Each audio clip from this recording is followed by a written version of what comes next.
Good afternoon and welcome to the 2016 RTA Draft. I'm Stan Temming alongside Victor Findlay. Well, people, today is the day.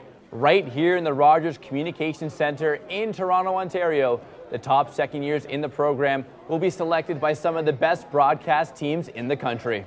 Well, Stan, I'm so glad this day is here. We've been talking about it for months. What an incredible regular season we had, followed by an even better playoff run. But it's back to square one for all these teams. We know good, solid rosters are built through the draft. Today is step one for a lot of these teams. 5 teams in the league. 4 of them will get picks in this first round. And after a disappointing season, it was the Withermen that get the first overall pick. It's going to be a big one for them. Yeah, it sure is. They had a dreadful season this year, Stan. There were allegations of tanking all year. They've been eternally mediocre at best. So it's very important that the Withermen today make a very solid pick. This team needs an insurance policy for years down the road. I think we got a couple big-time players in Jaime Hills and Jaxson Jacobs on the board. Today, it's very important that the Withermen make that first pick a good one. Well, this is the first step towards perhaps, maybe, possibly, potentially landing a job in the industry for these broadcasters. You know, there are no promises. But with today being the first round of the draft, all of this year's highly touted prospects are available and really have the potential to turn around some of these franchises.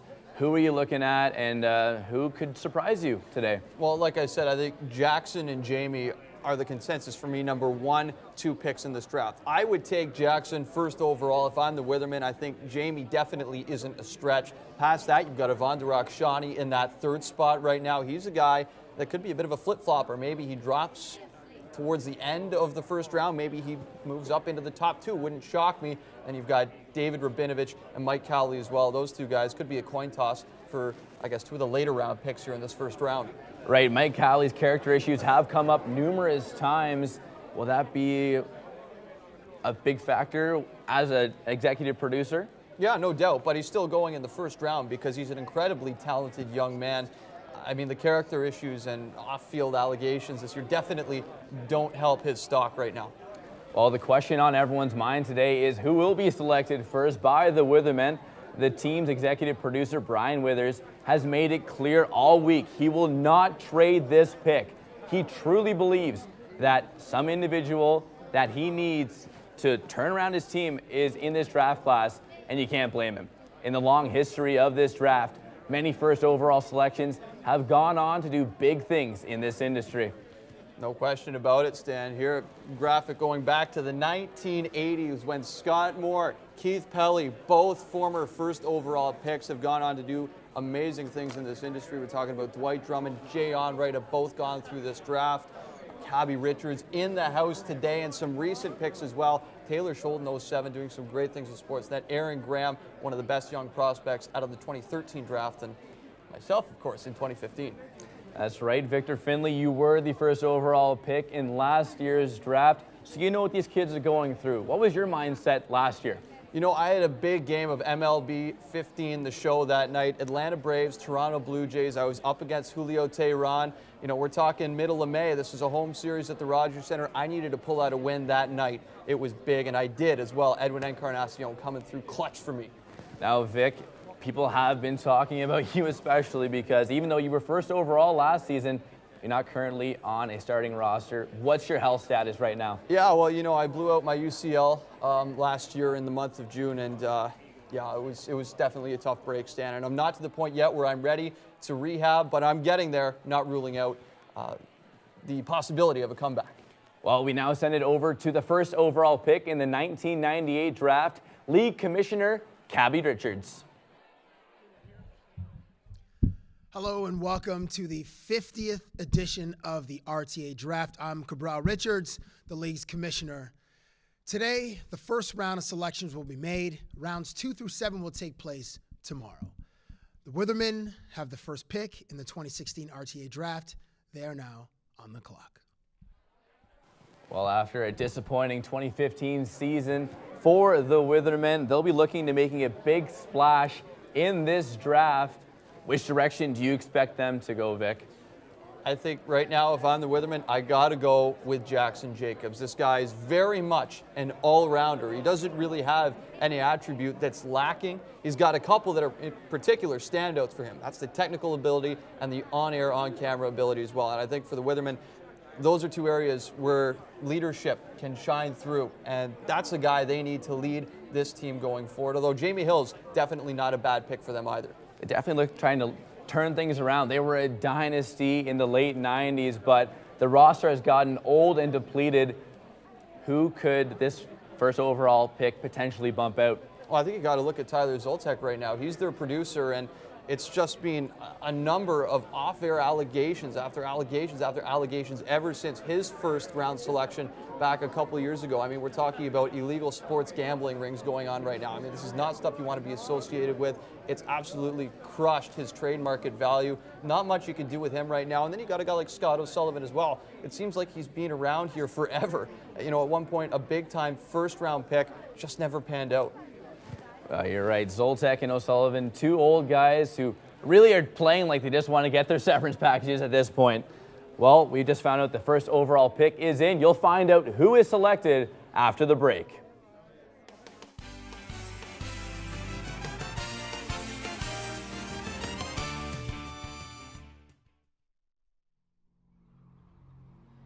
With the next pick in the first draft ever, Australia selects the kangaroo. Yes. I like that pick. Get up, hops, jump, vertical. Brazil selects the sloth.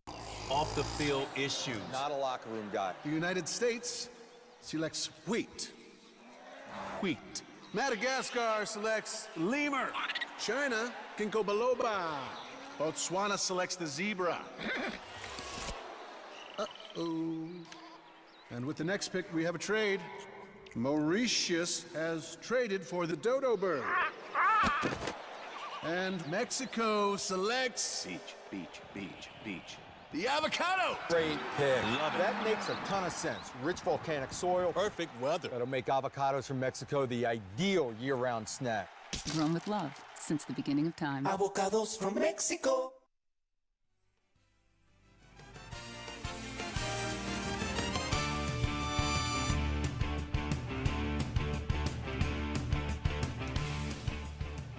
And we're back. This is the 2016 RTA Draft. Here's the commissioner with the first overall pick.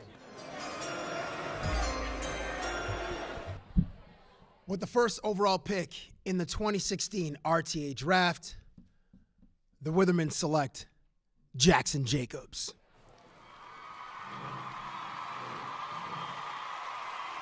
No surprise at all. This is a big-time pick right now for the Withermen. It's been a long, rough season for them. They're cashing in right now on where they finished. Really solid pick with Jaxson Jacobs out of London, Ontario. Very strong all-rounder. Very strong draft year this well in RTA. I can't wait to see what this guy does. Whether the Withermen truly tanked or not last season doesn't matter, because now they have a bona fide prospect, and he should do big things for them this year. Yeah, he should. He did big things in his draft year this year. I mean, doing things in second year, there's definitely something to be said for that. A lot of potential, very high ceiling. But will it translate to the third year in RTA? It's a whole new animal. We're talking Jaxson now. He's playing with the big kids in the playground. I mean, it's definitely not going to be as easy for him this year to do great things as it was last year. Guy was first in on-cam last season and really showed his stuff. Could he slip into that talent spot? Yeah, I think it's certainly possible, especially on this Withermen roster where there's so many holes, there's so much uncertainty surrounding their roster. Wouldn't be shocked at all to see Withermen give him a spin in the on-cam spot. Well, Jaxson joins us now. Congratulations on being named the first overall pick in the 2016 draft. What does this mean to you? Well, this means the absolute world to me. You know, I look that graphic you guys showed, the history of this draft. You know, unbelievable. I think coming into this, my family couldn't make the trip, but I know they're all watching. Everyone's super pumped up for me. This is the biggest moment of my young career. I just can't wait to get started. Now, coming out of the draft combine, pretty big controversy when you failed to do a pull-up. Do you feel like that's going to affect your performance, I guess your lack of strength in that regard coming up this year? Yeah, absolutely. I think one thing that really helped me was my inability to lug equipment around. You know, lack of strength there. Really? No, it hurt me. Oh, it hurt you? Yeah, okay. It hurt me big time. You know, I really knew I had to pull up my socks in other areas, and I think that's what I did, and I think that's why I got selected. Now, you've only been in RTA for 2 years, but you already have 3 Terra nominations under your belt. Was that a big part of why you think you were selected first overall? Yeah, I think absolutely. You know, getting yourself out there and recognized before the draft. You know, I think first year was big for this. Obviously, this draft being early in my second year, I think last year played a big role in that. And those Terra nominations, absolutely. I think that those are good for the resume, and hopefully more come this year. When you see your name popping up in a lot of consensus top picks for a lot of different people, do you think about that much at all, or are you the kind of person that blocks all that out and waits for it to actually happen? Absolutely. You know, unlike some other characters in this draft, I didn't like to get too ahead of myself, and you know, I just wanted to focus on my own game this year, and I think that really helped. I really, in the off season throughout the summer, you know, I worked hard at just focus on myself. Didn't really think about the draft too much. I know, despite some of the you know, the egos throughout this draft, I knew any one of us could have gone first, and yeah, I'm just really glad it's me. Now, people question the fact that you didn't actually work in the industry during the summer. You were back in London working for Raymond Brothers Tents and Awnings, the shadiest guys in town. Yep. Do you think being away from broadcasting was actually kind of refreshing? Well, you know what? I think it really brought me back to my roots, you know, and grounded me. And coming back into the year just made me more excited to get back into things. And I think that's why maybe I've gotten off to a good start this year, is because throughout the summer, you know, I had that break, and it just pushed me to get back into it even better this year. Now, you're a big-time auto racing guy. Yeah. I'm a big-time auto racing guy. Fantasy auto racing this week coming up. I'm leaning towards Kevin Harvick. What are your thoughts? Well, Kevin Harvick's definitely a good pick any week, right? I mean, Jimmy Johnson won last week. You can see it happening again, going for his 7th championship. Racing's a big thing. Racing's a big thing. I think it's part of what's shaped me and why I'm here today. Well, Jaxson, thank you very much for your time. Congratulations on being named the first overall pick in the draft. Thank you very much, guys. And just like that, we switch our attention to the 2nd overall pick in the draft. Sebesta Switchers have it in their back pocket, and they're now officially on the clock. With plenty of great prospects left to pick from, the team's executive producer, Karen Sebesta, might be able to make a serious upgrade to her crew, Vic. Yeah, I think there's a big gaping hole right now with Andrew Burt in the switcher position. He simply hasn't showed up for about the last 2 years. So if Sebesta wants to shore up her roster this season, she's going to be looking for somebody who has some very strong technical attributes for her draft pick right here. Right, deep team. They made the playoffs last year, got knocked out in the first round. A big question mark for them was Andrew Burt, right? Was he really the best player? No, not at all. I mean, there's so many other options here on Sebesta's team. I would be very surprised, quite honestly, to see her go with someone who doesn't have a strong technical background. So for me, Jamie Hills fits the bill really to a T on this pick. Well, the pick is officially in. We go back to the main stage for Cabbie's announcement. With the 2nd overall pick, Sebesta Switchers select Yvonne Derakhshani. Wow, big-time move from a big-time player with Sebesta Switchers. She's got a young roster. This is an interesting move. I don't think it's a huge jump to see Yvonne go from that 3 spot into the 2 spot. I think he's a bit of an unorthodox guy, but he gets the job done. And right now, that's what Sebesta's team needs. Some youth infusion into this roster. She now gets a guy who has seen a lot of different scenarios in the last year, has been in a lot of different positions, and at times, sure, you know, didn't have the best of weeks, didn't have the best of performances, but rebounded real strong a lot of times afterwards. He's definitely the guy that gets everyone hyped up. That could really help that tired, depleted roster. Yeah, Yvonne is absolutely a dressing room guy. I mean, some may even compare him to Nick Swisher, right? Notoriously one of the best clubhouse guys in the major leagues during his time. So, yeah, Yvonne definitely brings up the morale of this team. I mean, Sebesta Switchers should be excited for absolutely every game they go out and play this season. And we are now joined by the 2nd overall pick, Yvonne Derakhshani. Congratulations. What does this mean? This means the world, man. Honestly, like, I've waited my whole life for this. Me and Karen, we have such a great connection back in first year, and she knows how much work I've been putting into the Rams Live Network. She knows I was at Rogers TV. She knows I was doing radio. She knows I love all this stuff. Doesn't matter if I'm on air, off air, camera, switcher. Doesn't matter if I'm, you know, doing cables and stuff. I am going to put the work in because we get it done. Now, you're a Toronto kid. You get to stay here in this city with Sebesta Switchers. Does that make being drafted to Sebesta's team a little more special for you? Absolutely. I'm here in my hometown. You know, I grew up, you know, just east of here. It means the world. You know, I even got the skyline on my bow tie. I love the city. I love Karen, and I think we're going to do some amazing things this year. Now, a big thing for you always is being moisturized. You always have your moisturizer. Your hands are always nice and ready to go. How important is that to your pregame routine? It means everything. If I'm ashy and I'm switching and flakes start getting in the switcher, it can mess up the system electronically, making sure that not just me but everyone around me is happy, moisturized, and ready to go with their cocoa butter, whether it's Nivea, whether it's from the Body Shop. It doesn't matter. We got to stay moisturized, got to stay healthy. Now, some people have described your style as a little unorthodox or a little off the wall. How would you describe the way you perform? I think I agree. I'm a little off the wall. I'm a little crazy. But at the end of the day, when that tally light goes on and we're on air, I'm focused and I'm ready to go. No joke. Well, thank you very much for your time, Yvonne. Much more is on the way after the break. The third overall pick will be announced right here on the 2016 RTA Draft.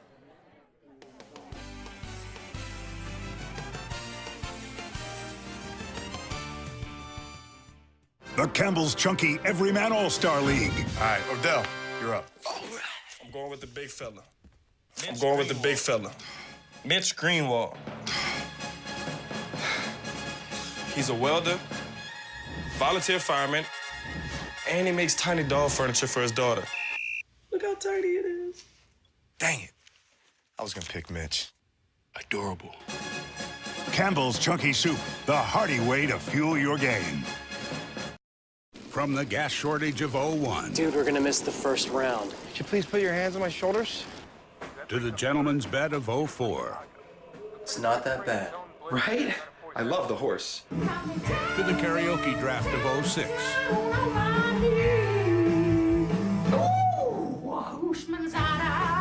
Your fantasy league survived. It'll survive pretty much anything.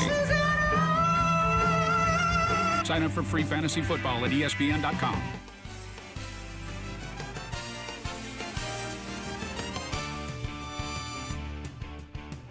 Welcome back to the 2016 RTA Draft. I'm Stan Temming alongside Victor Findlay. The Witherman and Sebesta Switchers have already made their selections in the draft.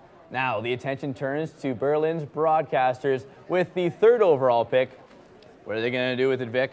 Well, I would have said Ivan Derakhshani if he was still on the board, but he's not. So you've got Jaime Hills, you've also got Mike Cowley, and David Rabinovitch, I would say, are the best three available. I think Jaime Hills is the best long-term solution. David Rabinovitch, he's a bit of a sleeper pick, no doubt. And Mike Cowley, I mean, this guy's a wild card. He really is. He could be great. He could be a flop. Now, after a disappointing season where they finished third, the Broadcasters need some help in which areas, in your opinion? I think they need help in leadership specifically. I mean, there's been all sorts of allegations, tampering allegations with this team. They're in huge debt right now. They're right at the hard cap. They don't have much flexibility. They have to make a good selection. Sorry, just 1 second here, Vic. I got word from our producer that we have some breaking news. To announce it, we go back to the commissioner. There's been a trade, ladies and gentlemen. Berlin's Broadcasters have sent their third overall pick and $10,499 of their EDC cage debt to Recuperos Replays in exchange for Drew Gable. Recuperos Replays are now officially on the clock. Wow. Yeah. Big time deal. Yeah, our first deal of the day is a blockbuster one. And we've known for months that contract negotiations haven't gone well between Gable and Joe Recupero. The rookie replay operator really stepped up in the postseason and was a big reason why Recupero's Replays won the 2015 championship. Yeah, sure. If I had to compare Drew to a single athlete right now, I'd say he's a lot like Evander Kane. I mean, this guy, he's got a lot of flash. He's got a lot of style, but, there's definitely some baggage that comes with him right now. When he's playing well, easily one of the best players in this entire program, but this is the type of guy that spends like $10,000 per year on hair product, spends an average of 15 minutes per hour looking at himself in some sort of reflective material. Can this team deal with a guy like that on their roster? It's a risky move by Berlin's Broadcaster. Sure, they get rid of that cage debt, but they don't guarantee a signature on that dotted line by Drew Gable. Yeah, I like it though, because now without that cage debt, they have some more flexibility. And you know, they're trading their way out of this first round, but that's okay if they make a big-time splash in free agency. You know, let's say they finally get Drew on the right track here. They end up signing him for a reasonable dollar amount. He comes into this lineup early on in the season and performs well. There's a big-time player with those extra dollars as well. I don't know, maybe you go out there, sign someone like Kayla McLean, bring her onto the roster. There's another big-time help for this team moving forward. Right, so replay is definitely the section that the slot they need to fill. So, Vic, we know all this is going down. It's going to be exciting. We're going to head over to the commissioner now with the announcement of the 3rd overall pick.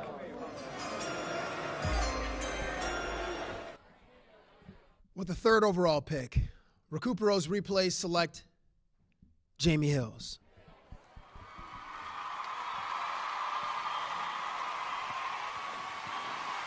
Yeah, certainly no surprise there to see Jaime Hills get taken in the top 3. I'm interested to hear what she has to say about dropping one position off my best available 5 board. But this is a really solid pick. I mean, Recupero's replays are going to be really excited about getting Jaime on this roster. I mean, she's a very mature person right now. I think she's ready for the 3rd year right away. I mean, Recupero's replays can put her in a number of different positions. She's got a high IQ, very adaptable person. You mentioned that replay position right now. There's a big-time hole right there. Jaime doesn't have a ton of experience with replay, but maybe that's a position that she can step into this year. That's the big question. She wasn't ranked as high technically. Will she slip in there, or do you see her being somewhere else after some time in the farm system? Yeah, you know, I'm willing to bet that with Recupero's replays, they try her in a bunch of different scenarios. You got the preseason coming up. You know, I think Jamie's comfortable with being on air. Maybe that's where we see her start to get her feet wet. And then from there, Recupero's replays may switch it up a little bit to see what she's really capable of at this level. Well, we're now joined by Jaime Hills, the 3rd overall pick in the draft. Congratulations. What was your mindset? Because coming in, Vic did have you slotted 2nd overall. You know what? I was hoping for that first round pick, that first pick actually, but 3rd is respectable. I'm humbled to be taken in the 1st round at all, and I'm just happy to be here. Now, there was a lot of talk that Sebesta's switchers may take you. There's obviously a great working relationship between you and Sebesta, but that didn't happen. They ended up taking Yvonne Derakhshani instead. Did they make a mistake by not taking you? I think they did, but I'm happy to be where I am, and I think this is going to pan out really well for me and the team, so I'm not worried about it. You spent 2 seasons out west with the UBC Thunderbirds, and then you kind of jump ship came here. Are you committed to this Ryerson program? I am. You know, my commitment's been something that's been on the table. People are talking about that a lot. They're not sure that I'm going to stay where I'm drafted. I'm really committed to stay to where I am now. Now, we talked about your adaptability and willingness to jump into a number of different roles. Do you like being that type of player, or would you rather find your niche and stay there? I do. I think I'm a really versatile person. I think I can fit in anywhere where I'm needed on the team. Obviously, I have my places I'm more comfortable, and I think that'll start to show, but I'm happy to go wherever. So you go 3rd overall. You're now going to be working under Joe Recupero. Do you truly consider yourself an all-rounder? I do. You know, that's a big thing for Joe. He's all about the all-rounders. I've got a buffet of skills that I'm going to bring here, and that's what I'm looking for. I guess now moving forward with Recupero's replays, who are you most, I guess, what element of your game are you most excited to improve under his tutelage? I think I'm most excited to improve all the things that I do technically. You know, my graphic design doesn't get enough credit. I'm pretty good at that, and I'd like a chance to work on that and show that off. You are a varsity athlete playing with the Ryerson Rams on the basketball team. How have the skills you've learned there transferred to the classroom?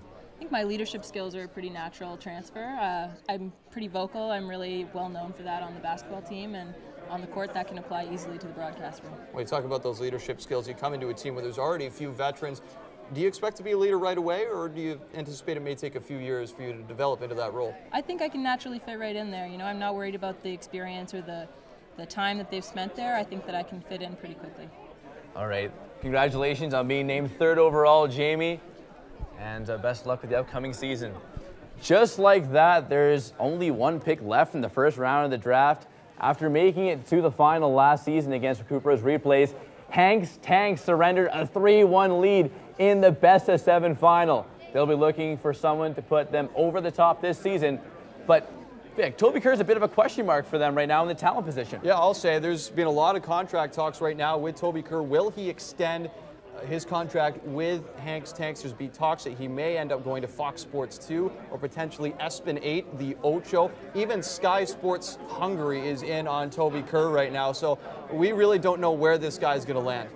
Going to be exciting. We'll see which direction they decide to go. For the last pick of round 2, we now go to Cabbie Richards one last time. With the 4th overall pick, Hanks Tanks select Mike Cowley. Man, I tell you what, that's a tough pick right there. And I think with both Mike and David on the board, two guys that, certainly have their advantages, but also have their disadvantages. I bet you Mike's going to be pretty excited about this. I mean, Hanks Tanks is a very good team, and Mike can be a big-time player for Hank going forward. I mean, we mentioned it in the playoffs. This team made a great run, came up just short in the end. So Mike Cowley's a guy that can make this team better tomorrow if he's right into the lineup, but he's got to be playing with big-time players as well. You can't stick this guy on the bench, the reserve list. I mean, this guy cannot be running coffee for talent. He's got to be right there in the spotlight if he's going to succeed on Hanks Tanks. Now, the executive producer for Hanks Tanks, Ryan Sykes, not the most shrewd person on the planet. Was this a good move? Yeah, I think so. I think when David Rabinovitch is definitely a sleeper pick, but there's some more stability, I would say, at least in my opinion, with Mike Cowley moving forward. Very talented guy, and maybe Hanks Tanks could benefit from a little more talent in their lineup this season. Well, we are joined right now by the 4th overall pick in the draft, Mike Cowley. Congratulations. Thank you. How do you feel right now? It feels great to finally be not sitting in that chair, finally standing up here. It's about time. I mean, honestly, I'm surprised I didn't go earlier. I've pretty much got the best quaff out there out of the first rounders. I know that Jaxson Jacobs guy he thinks is the best, but mine's just got more volume. So definitely happy to finally be up here, and I'm really happy to be a part of Hanks Tanks. Now, some people have really questioned your ability to conform and buy into what a team is selling to their players. Do you feel like you could do that this year with Hanks Tanks? Yeah, I'm definitely working on myself a lot, working on being a bit more of a team player. I always find myself thinking about myself first, putting myself first, but I'm really trying to focus on the team, and I really want to bring forward the energy and just the positivity that the team really needs, and I just want to put them first before me for once. Going 4th overall, you beat out David Rabinovitch. How would you have felt if you fell below him? I'd probably be crying right now. I mean, it's a pretty crummy place to be. Second round's not really ideal.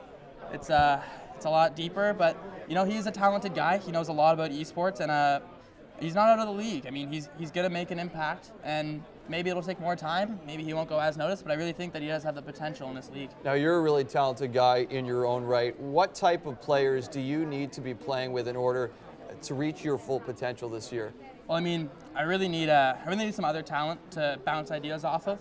I want people that I can react to and that can react to me, and that'll really help us work together as a unit. I also think that communication skills are big, so having a good AD to count down for everybody, having a good director to if I'm switching, let me know where I need to go and what shot to take. I think that's really important, so I'm definitely looking for a lot of communication from the Hanks Tanks. You made a big move. After first year, you were a commuter, and now you're living in the downtown core. How big was that for you this year? Probably the biggest and best move I've made here with my young career. I mean, the first year commute was a struggle. It was an early wake up and a late night, so it's definitely nice to be downtown, living above a Thai food place, and just really being able to enjoy extracurriculars more often. Well, Mike Cowley, congratulations on going in the first round, and best luck with the upcoming season. Thanks very much. Well, Vic, just like that, round 1 is officially in the books. We saw some great selections, a big trade, but which team is the best after the opening day? Boy, that's tough, Stan. I mean, there's a lot of unanswered questions, but I'm kind of liking where Berlin's broadcasters are right now. They didn't even pick in this round, but they really opened up their financial situation, trading away a lot of that EDC debt.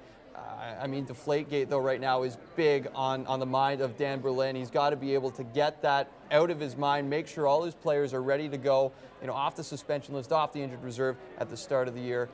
And especially, as I mentioned, if he brings in a big-time free agent, Berlin's broadcasters are looking real good. Now, David Rabinovitch did not go in the draft. As a result, is esports really for real? Wow, that's a tough one, Stan. I mean, in Korea, the answer is yes. In Canada, I'm not convinced quite yet. I mean, it could very well be that esports, begins to dominate in 2 years' time, but it's so hard for these teams, to really look into their crystal ball that far ahead. It's just too risky of a pick. That's why he didn't go. Well, we'll definitely keep an eye on him. Rounds 2 through 7 will come up tomorrow. Thanks for watching the first round of the 2016 RTA Draft.